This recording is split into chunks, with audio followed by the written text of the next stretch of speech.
परिचय।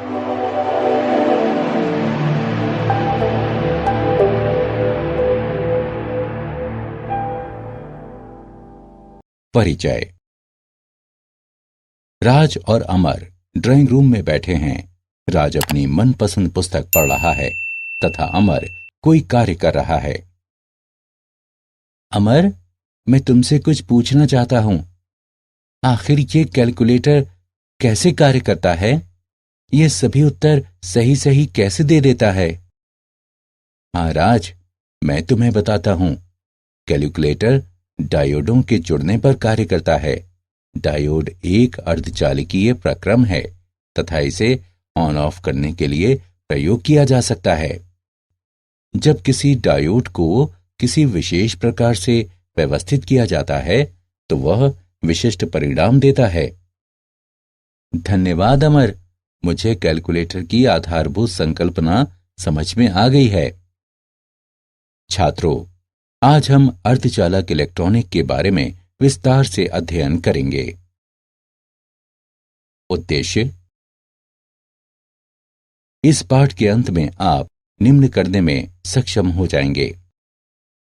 ठोसों में ऊर्जा बैंड के बारे में जानना, अचालकों, अर्धचालकों तथा धातुओं को परिभाषित करना, आंतरिक तथा बाह्य अर्धचालक को समझना, एन प्रकार तथा पी प्रकार के अर्धचालक को परिभाषित करना, पीएन जंक्शन को समझना, अर्धचालक डायोड का वर्णन करना, अग्र तथा पश्च बायस जंक्शन डायोड का विश्लेषण करना, पीएन जंक्शन डायोड के VI गुणों का विश्लेषण करना, रेक्टिफायर को परिभाषित करना और जीनर डायोड की व्याख्या करना। ठोसों में ऊर्जा बैंड। परमाणु में इलेक्ट्रॉन किसी निश्चित नियम के अनुसार विविध कोशों में वितरित होता है तथा उन्हें निश्चित डिस्क्रीट ऊर्जा मान रखने की अनुमति होती है। ग्राह्य ऊर्जा के मान को प्रायः ऊर्जा स्तर डायग्राम पर दर्शाया जाता है। हम ऊर्जा स्तर के लिए बैंड निर्माण पर विचार करेंगे जो संयोजी इलेक्ट्रॉन द्वारा ग्रहण किया जाता है तथा इसके अगले स्तर पर भी विचार करेंगे। ऐसा माना जाता है कि क्रिस्टल में परमाणुओं के बीच की दूरी धीरे धीरे अनंत से घटकर R0 हो जाती है जो तुल्यांक के संगत नहीं है। संयोजी बैंड। संयोजकता बैंड ऊर्जा स्तर का संयोजी बैंड है जो क्रिस्टल में परमाणुओं से बंधे संयोजी इलेक्ट्रॉन में होता है। रिक्ति अंतराल। संयोजकता बैंड के ऊपर ऊर्जा का क्षेत्र जिसमें इलेक्ट्रॉन नहीं पहुंच सकता है। चालन बैंड। रिक्ति अंतराल के ठीक ऊपर ऊर्जा का स्तर जो क्रिस्टल के चालक इलेक्ट्रॉन द्वारा ग्रहण किया जाता है। ये इलेक्ट्रॉन गति करने के लिए मुक्त होते हैं तथा विद्युत क्षेत्र में अपनी ऊर्जा बढ़ा लेती हैं। अचालक, अर्धचालक तथा धातुएं। ठोसों के बैंड सिद्धांत के आधार पर ठोसों को अचालक, अर्धचालक तथा धातुओं के रूप में वर्गीकृत किया जाता है। अचालक। संयोजकता बैंड पूर्णतः भरा होता है तथा चालन बैंड दूर होता है। इस प्रकार के पदार्थों का अच्छा उदाहरण हीरा है। इसके 6 इलेक्ट्रॉन वोल्ट की रिक्ति अंतराल होते हैं। सभी संयोजकता इलेक्ट्रॉन सहसंयोजक आबंध के निर्माण में भाग लेते हैं तथा विद्युत के चालन के लिए कोई उपलब्ध नहीं होते हैं। अर्धचालक। संयोजकता बैंड पूर्णतः भरे होते हैं तथा चालन बैंड इसके निकट होते हैं। इस प्रकार के पदार्थ का उदाहरण है सिलिकॉन। इसके 1.1 इलेक्ट्रॉन वोल्ट के रिक्ति अंतराल होते हैं। परम ताप पर यह अचालक की तरह कार्य करता है किंतु कमरे के ताप पर इलेक्ट्रॉन का एक छोटा भाग परमाणु के तापीय परिवर्तन से काफी ऊर्जा प्राप्त करता है ताकि वो चालन बैंड में गति कर सके। ताप के बढ़ने के साथ अर्धचालकों की चालकता बढ़ती है। धातुएं। संयोजकता बैंड अंशतः भरे होते हैं। ये संयोजकता तथा चालन बैंड का एक दूसरे के ऊपर अतिव्यापन होता है। इस प्रकार के पदार्थ का उदाहरण सोडियम है। जब सोडियम क्रिस्टल से होकर विद्युत क्षेत्र पर आरोपित किया जाता है तो संयोजकता बैंड में स्थित इलेक्ट्रॉन उच्चतर ऊर्जा स्तर में उपस्थित इलेक्ट्रॉन की तरह ऊर्जा की छोटी मात्रा ग्रहण करते हैं। इस प्रकार के पदार्थ विद्युत के सुचालक होते हैं। सुचालक में अंशतः भरे हुए संयोजकता बैंड भी चालन बैंड होते हैं।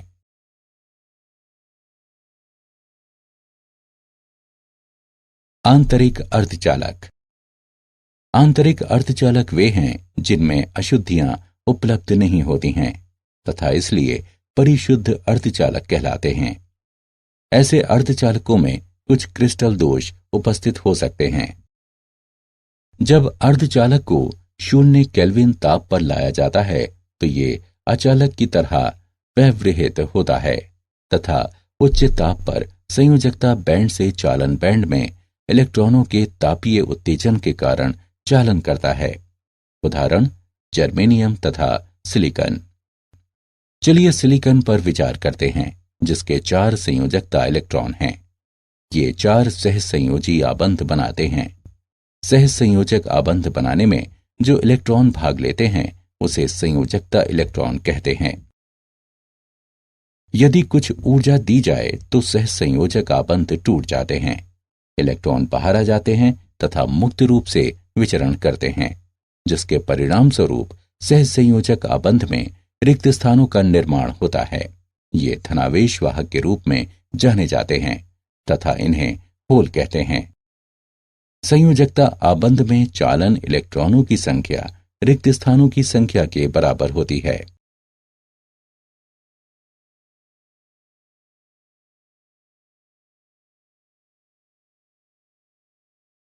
बाह्य अर्धचालक। बाह्य अर्धचालक वो होते हैं जिनमें अशुद्धियां बड़ी मात्रा में उपलब्ध होती हैं। अशुद्धियां तृतीय ग्रुप या 5वें ग्रुप के तत्व हो सकती हैं। बाह्य अर्धचालकों में उपस्थित अशुद्धियों के आधार पर उन्हें 2 प्रकारों में विभाजित किया जाता है। एन प्रकार के अर्धचालक। जब किसी शुद्ध अर्धचालक क्रिस्टल में पेंटा संयोजी अशुद्धि को मिलाया जाता है तो ऐसे क्रिस्टल को एन प्रकार के अर्धचालक कहते हैं। पी प्रकार के अर्धचालक। जब किसी अर्धचालक क्रिस्टल में तृतीय ग्रुप के तत्व को मिलाया जाता है तो ऐसे क्रिस्टल को पी प्रकार के अर्धचालक कहते हैं।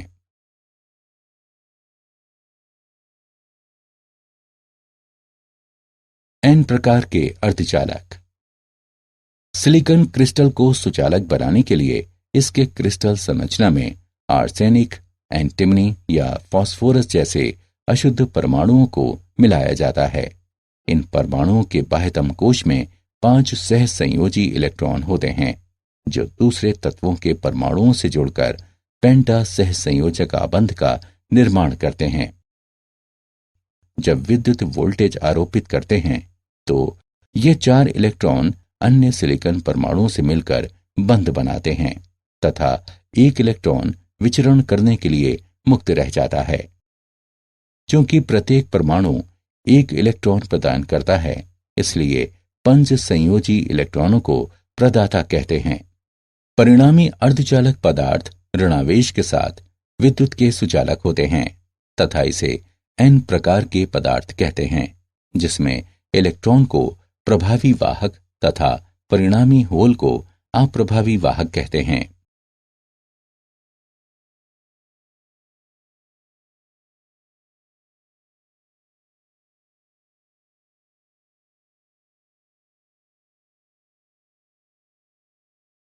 पी प्रकार के अर्धचालक। पी प्रकार के अर्धचालक में हम त्रिसंयोजी अशुद्धि को डालते हैं जैसे कि एल्यूमिनियम, बोरॉन अथवा इंडियम।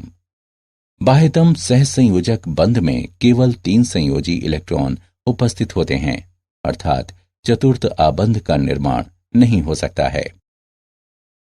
ये अर्धचालक पदार्थ को प्रचुर आवेश वाहक प्रदान करता है जो क्रिस्टल की संरचना में होल कहलाता है।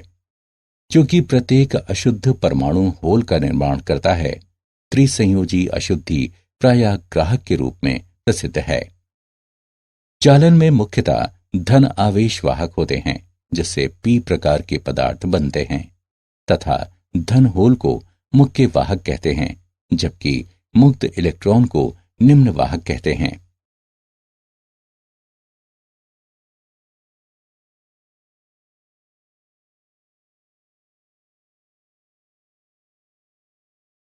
अर्धचालकों के उदाहरण। चलिए अर्धचालकों का एक उदाहरण लेते हैं। अर्धचालक के इलेक्ट्रॉन होल सांद्रण 6 गुणा 10 की घात 8 प्रति घन मीटर होती है। इसमें निश्चित अशुद्धि मिलाने पर इलेक्ट्रॉन सांद्रण 8 गुणा 10 की घात 12 प्रति घन मीटर हो जाती है। चलिए विलयन को देखते हैं। जब इलेक्ट्रॉन सांद्रण बढ़ता है तो ये n प्रकार के अर्धचालक होते हैं। हम जानते हैं कि Ni की घात 2 बराबर Ne तथा NH का गुणनफल, जहां Ni आंतरिक वाहकों का सांद्रण है, NH होल का सांद्रण है तथा Ne इलेक्ट्रॉन का सांद्रण है। अतः NH बराबर Ni की घात 2 बटा Ne मानों को रखने पर हमें NH बराबर 4.5 गुणा 10 की घात 4 प्रति घन मीटर, अतः नया होल सांद्रण 4.5 गुणा 10 की घात 4 प्रति घन मीटर है। अशुद्धि मिलाने से ऊर्जा अंतराल घटता है। PN junction. यदि डोनर अशुद्धियों को एक तरफ से लाया जाए तथा ग्राहक अशुद्धियों को अर्धचालक पदार्थ के शुद्ध क्रिस्टल की दूसरी ओर से लाया जाए तो पीएन जंक्शन का निर्माण होता है। डोनर आयन को घन आवेश चिन्ह से इंगित किया जाता है। इसके बाद अशुद्ध परमाणु इलेक्ट्रॉन प्रदान करता है। ये धन आवेश बन जाता है। धारक आयन को ऋण चिन्ह से प्रदर्शित किया जाता है। इस परमाणु द्वारा इलेक्ट्रॉन ग्रहण करने के बाद ये ऋण आवेशित बन जाता है। आरंभ में पी प्रकार के पदार्थों में प्रचुर मात्रा में होल होते हैं तथा एन प्रकार के पदार्थों में प्रचुर इलेक्ट्रॉन होते हैं। पी क्षेत्र में होल जंक्शन की दाईं ओर विसरित हो जाते हैं तथा एन क्षेत्र में इलेक्ट्रॉन जंक्शन की बाईं ओर विसरित हो जाते हैं तथा पी क्षेत्र में होल से जुड़ जाते हैं। प्रत्येक ऐसे विसरण संयुग्मन घटना के लिए जंक्शन की बाईं ओर ऋण आवेश को प्राप्त करते हैं तथा दाईं ओर धन आवेश प्राप्त करते हैं, जिसके परिणाम स्वरूप जंक्शन के आर पार एक विद्युत क्षेत्र उत्पन्न होता है। क्योंकि जंक्शन के क्षेत्र में चालक आवेश कम होते हैं, इसे रिक्ति क्षेत्र अथवा अंतरिक्ष आवेश क्षेत्र कहते हैं।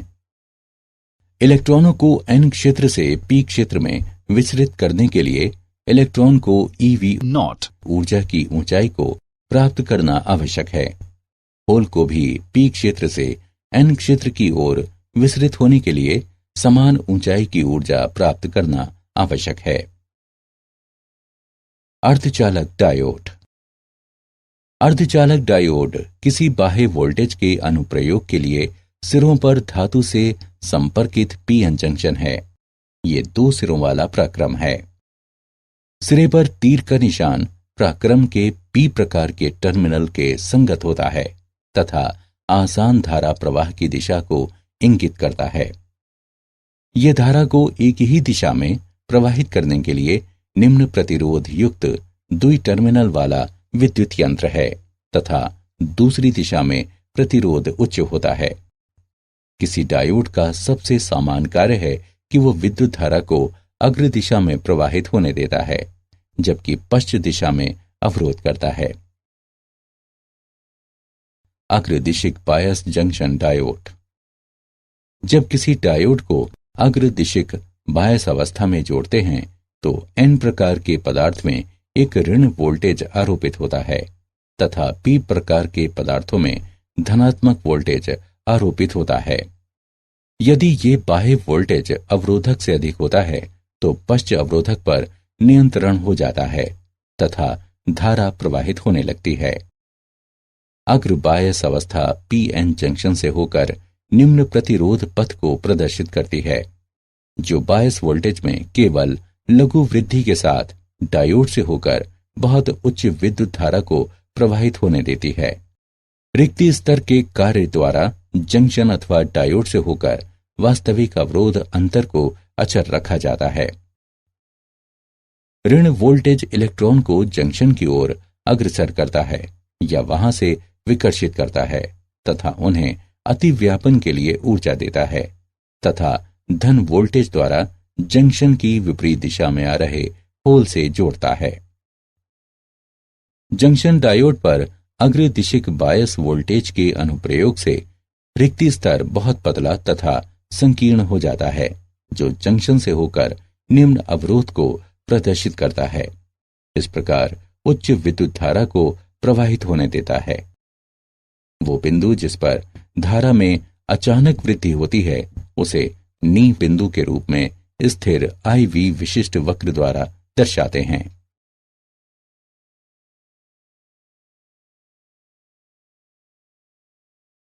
पश्चिम दिशिक बायस जंक्शन डायोड।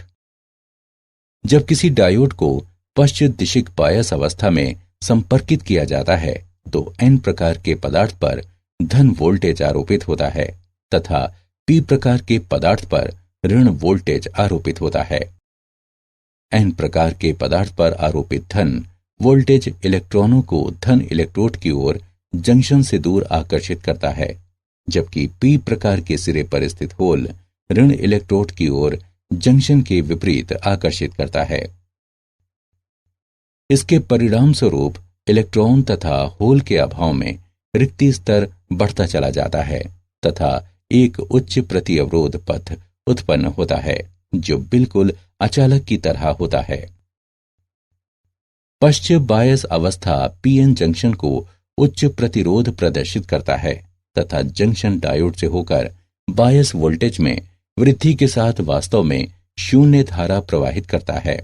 यद्यपि एक बहुत कम धारा जंक्शन से होकर अवश्य प्रवाहित होती है, जिसकी माप माइक्रो एम्पियर हो सकती है।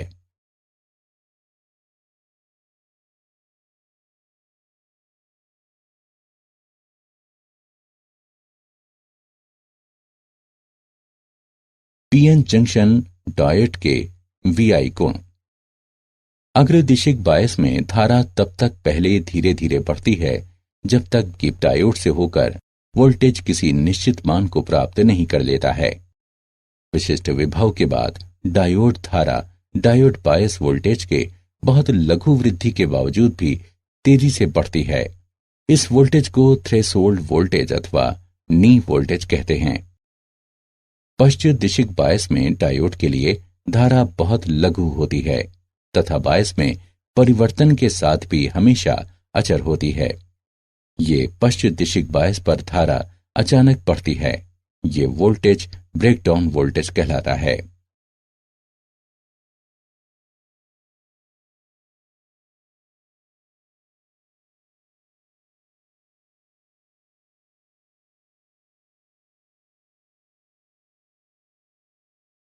वर्धक। प्रत्यावर्ती धारा को दिष्ट धारा में रूपांतरित करने के प्रक्रम को वर्धन कहते हैं तथा इस रूपांतरण के लिए प्रयुक्त परिपथ वर्धक कहलाता है। क्रिस्टल डायोड वर्धक के रूप में प्रयुक्त होता है। दो प्रकार के वर्धक परिपथ प्रयोग में आते हैं। अर्ध तरंग वर्धक। अर्ध तरंग वर्धक में प्रत्यावर्ती तरंग के धनात्मक या ऋणात्मक अर्ध गुजरता है, जबकि अन्य अर्ध को रोक दिया जाता है। पूर्ण तरंग वर्धक। पूर्ण तरंग वर्धक संपूर्ण इनपुट तरंगों को इसके आउटपुट पर एक अचर ध्रुवण पर रूपांतरित करता है। अर्ध तरंग वर्धक।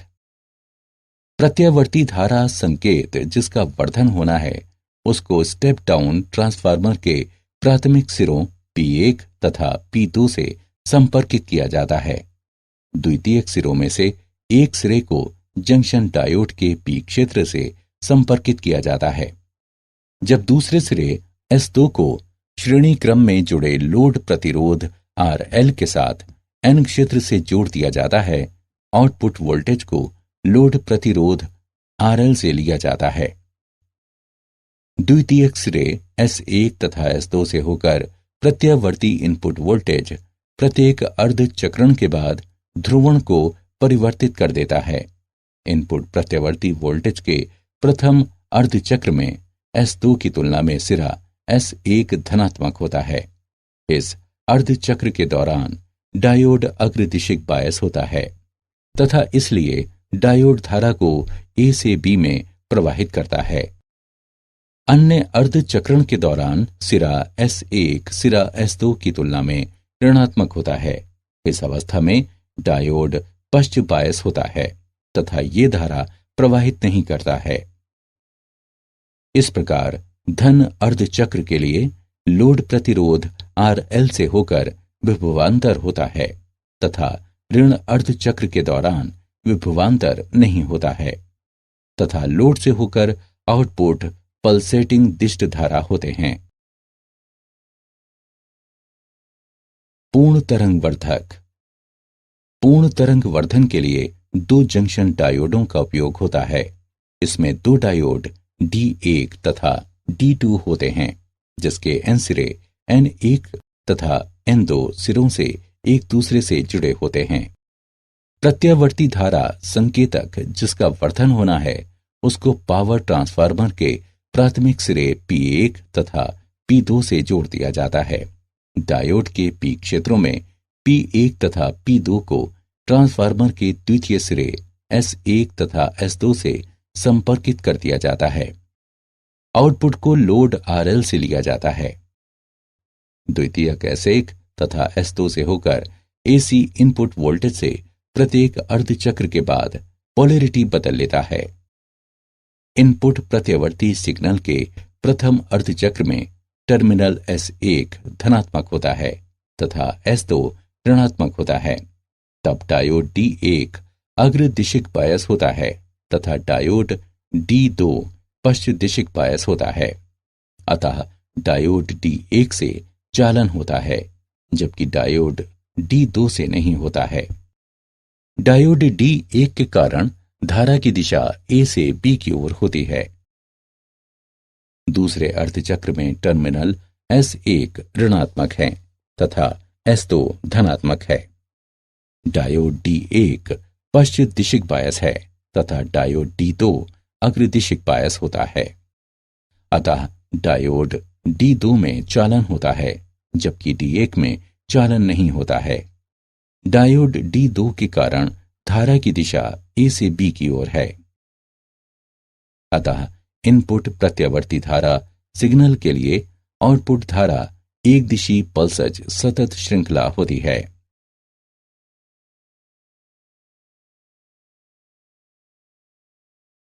Jenner diode.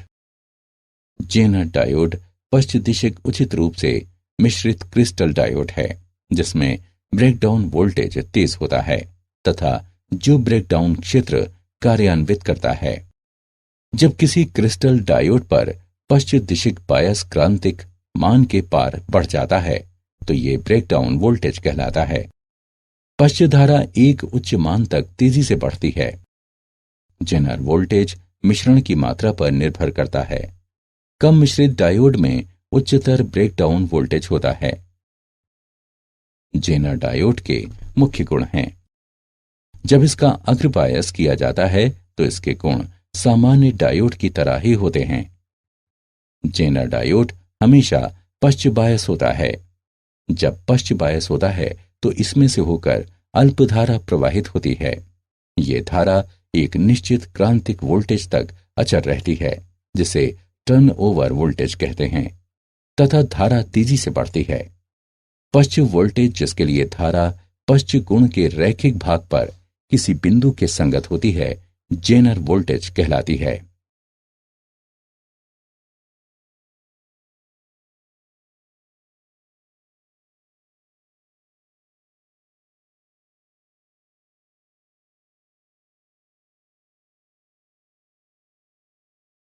क्या आप जानते हैं कुछ पदार्थों को अर्ध अचालक के रूप में वर्गीकृत किया जाता है इनकी विद्युत चालकता विद्युत अचालकता के निकट होती है।